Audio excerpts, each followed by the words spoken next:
Friday Night Huddle is sponsored by Champion Chevrolet, Fairway Independent Mortgage, Marsh Propane, Ingalls, and your Tri-Cities Honda dealers. Welcome into Friday Night Huddle. We are counting down the top 5 games each week on the high school gridiron. Remember, you can always get your favorite scores from your favorite team, ticking at the bottom of your screen or anytime at WCYB.com. We start in Greene County at a battle for some bragging rights as West Greene made the short trip down to South Greene. Both teams look to be players in their respective regions this season, which also makes this game important tune-up for both teams. The milk jug up for grabs in this one. Luke Myers says, I want some of that milk. He goes to Caleb Robertson for the touchdown. Great throw, great catch. 6-0 Rebels. Later, it's more Myers, and this is going to be a theme throughout these highlights. This time on the keeper, makes it 14-0 South Greene. Rebels just keep on rolling. Clint Lamb gets the first down on the deep ball from Myers. Just a beautiful throw, an even better catch. And then they would finish things off on the touchdown run by Myers. Myers would have 6 touchdowns on the night. The Rebels roll 48-7. We feel like we played really well. You know, we was able to get the ball to our athletes tonight. That's what we've been doing the last couple of weeks, and that's what we got to do to win some ball games. So all-around team effort tonight. Defense played really well, and offense played well tonight. Another interesting non-region game in Kingsport where Dobbins-Bennett got what on paper might be its toughest test so far this season. 2-1 Crockett making the short trip over to Kingsport to take on the Indians. The Indians would get on the board first. Jake Carson finds Jonathan Gillespie. DB would take the early lead in this one. I mean, he just wrestles that ball away. That is very nicely done. The Pioneers, though, try to keep pace. Brendan Reed breaks loose, and he is off to the races. 55 yards to the house. Yeah, there's a lot of Indians chasing him, but none of them are going to catch him. That makes it 14-7 Dobbins-Bennett at the break. Second half, Indians pull away. Ishawn Graves gets the finish on the touchdown drive. Indians roll 35-7. We stayed and stuck to our game plan. We just didn't execute it as good as we need to. You know, final score is not indicative of the kind of football team they have. They got an extremely good football team. You know, 14-7 at halftime. You know, certainly didn't play up to our standard or what we want to, how we want to play for sure. So what were the top 3 games on the high school gridiron this week? Our countdown is coming up. Plus, one of the best games last year when Elizabeth met Boone. So what did they have planned for an encore? That's straight ahead on Friday Night Huddle. Friday Night Rivals will be taking the week off for the NASCAR race, but Casey and PJ will be back in 2 weeks when they will be on the call for the game between Abingdon and Tennessee High.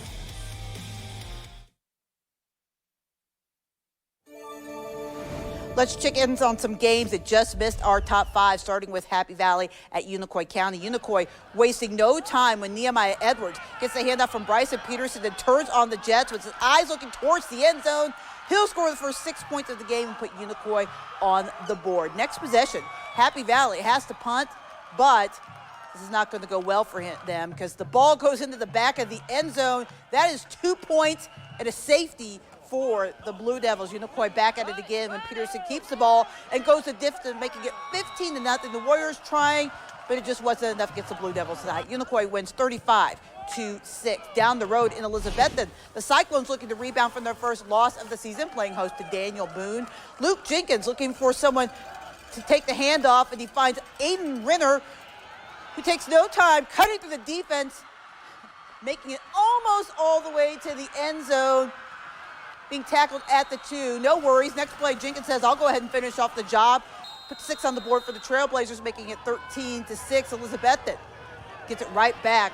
Bryson Rollins fires a bomb. What a great catch by Jake Roberts in the end zone. Betsy goes on to win 20-13. To Southwest Virginia, where Union was playing host to J.I. Burton. First offensive possession for the Raiders, and it ends with the touchdown. Jamie Buchanan finds Ethan Hawk for a 28-yard pass. 2-point conversion, and it's 8-0 Burton. Ensuing kickoff, Malachi Jenkins fields it, breaks tackles, reverses it, and why else would we show you this unless he was gone? Taking it all the way down to the 20-yard line. Great return for the Bears, and they would capitalize. Peyton Honeycutt gets the carry, breaks the tackle, and goes in for the Union score. The Bears beat up on J.I. Burton for the final of 52-20. We still have our top 3 games of the week coming up, including a showdown for Carter County bragging rights between Hampton and Cloudland. But first, our band of the week from Sullivan East takes us to break.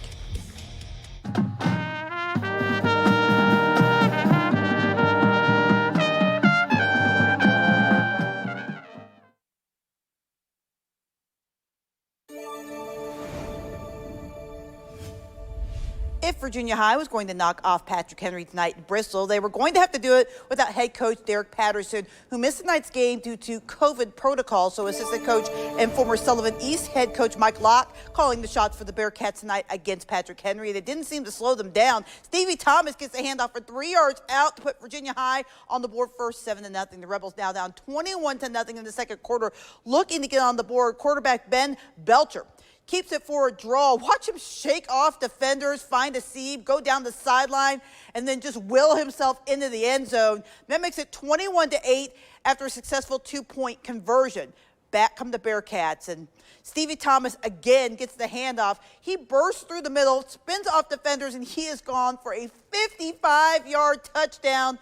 Virginia High is up 28-8, and we're not done. We're not even close to done. Still in the second quarter, who else? Stevie Thomas gets the handoff, and there goes that man again, stiff arming his way for the 44-yard touchdown. Thomas would have 6 touchdowns in the first half. Virginia High wins a high-scoring affair, 66-40. Let's head out to sports director Casey Getz. Virginia High and Patrick Henry, this game will go down in the record books. Remember, for a very long time, 106 points scored. The highlight, Stevie Thomas, 6 first-half touchdowns as the Bearcats win 66-40 over Patrick Henry. The only thing that I care about is winning as a team, because, and plus having this opportunity to play on TV is great for us, and we did what we were supposed to. We showed out, and that's the only thing that I really care about is winning. Wow is a big word. He's an explosive player. He does some amazing things. And like I said, I'm glad he's on our side. With the win, Virginia High is now 3-0 on the season. The Bearcats have scored 166 points in 3 games. Next week, they're on the road at Central. As for Patrick Henry, they're now 1-1. Next week, they are at Lehigh. In Bristol, Virginia, Casey Getz, News 5 WCYB. So let's stay in Southwest Virginia, where the game with the biggest playoff implications this week was probably in Norton. Ridgeview and Central both look to be players in the Mountain 7, the Wolfpack, making the trip down to take on the Warriors tonight. We'll pick this one up in the second half. Still scoreless until 3-minute mark in the third quarter. Ridgeview's Ryan O'Quinn is able to scramble around and extend the play. He finally finds Coda Counts wide open down the field. He's in for the 40-yard touchdown with a great throw. He's wide open. Ridgeview misses the PAT. They lead 6-0 to the fourth quarter under 8 minutes to play. Central on the move, but facing a fourth down in Ridgeview territory. Braden Church rolling right, looking for Logan Mullins, but it falls incomplete. Central would turn it over on downs, and Ridgeview would add a little insurance when Brandon Beavers gets the carry, breaks the tackle, goes 66 yards for the touchdown. Wolfpack win 12-0. Here's News 5's Jarvis Harem with more on the matchup. Heather, Ridgeview entered this matchup against Central, losers of 2 in a row to the Warriors. The frustration starting to bubble over. In that third quarter, though, the Wolfpack finally able to break through. Their defense held up for a 12-0 victory. It means a little bit more just because, especially the last couple of contests didn't go our way, which, we know it's going to be a fight with Central, and they're great, great coached, and they're very physical, and they're going to come ready to play. And it just, it feels it's a special win. It's a special win, definitely. Our defense was insane. They got a lot of good runs. They got it really close, but our defense just held them off, and it was awesome. And we had a lot of opportunities to score. And, we scored 2 touchdowns, and that's what won us the game. The last 3 times these two schools have played one another, points have been tough to come by. Neither team has scored more than 14 points. Reporting here in Wise County, Jarvis Heron, News 5 WCYB. As good as the rivalry between Hampton and Cloudland is, the Bulldogs have actually dominated the last few years. Winners of 4 straight, the Highlanders looking to break that streak tonight. Before the game, Cloudland releasing 20 balloons to mark 20 years since 9/11. Hampton would get the scoring going on the first drive. Levi Lunsford takes a handoff and rumbles into the end zone. 6-0 Bulldogs early. Second quarter, same score. This time Connor Jones on the keeper. He will find pay dirt for another touchdown. 12-0 Hampton later in the quarter. Jones again, this time on the keeper, but he fumbles it and Cloudland recovers. However, the Highlanders can't do anything with the ball. And Hampton rolls in this one by the final of 33-0. News 5's Andrew McClung has our post-game report. Last week, the Hampton Bulldogs faced Avery County. They won the game 54-26, but the players say they felt like they got pushed around. And on Monday, they returned to practice with a fired-up mentality to play better on defense. And they did that tonight, pitching the shutout against Carter County rival Cloudland, 33-0. Last week we didn't do much. We got ran over sometimes, but this week we come into practice Monday with our heads held high and ready to work. And we come out Friday and showed them how to do it. You know, you love the Cloudland rivalry game. You know, I've loved this game. You know, ever since I was playing in the youth club. It's just great to come out here and get a win. It's a great coached football team. Zach Benfield's done a great job with that team, and we're just thankful and blessed that we come out with a win tonight. Cloudland's a dang good football team, and you know, it may not show it on the scoreboard, but we fought for every point we got. It makes you proud of the kids for not being too emotional, not letting the game be bigger than what it is, and just going out there and playing and executing well. The game also marked the Tennessee Titans Game of the Week, which means both schools will receive $2,000 to benefit their school's football program. Reporting in Roan Mountain, Andrew McClung, News 5, WCYB.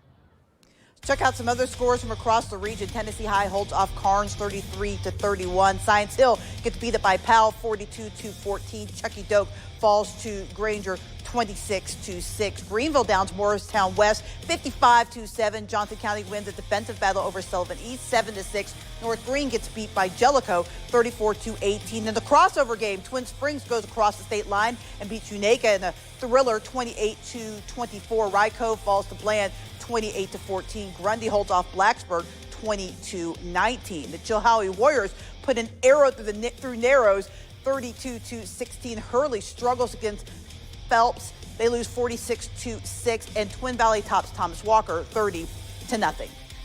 That will do it for this week's edition of Friday Night Huddle. For Jarvis Heron, Casey Getz, and Andrew McClung, I'm Heather Williams. Have a great week.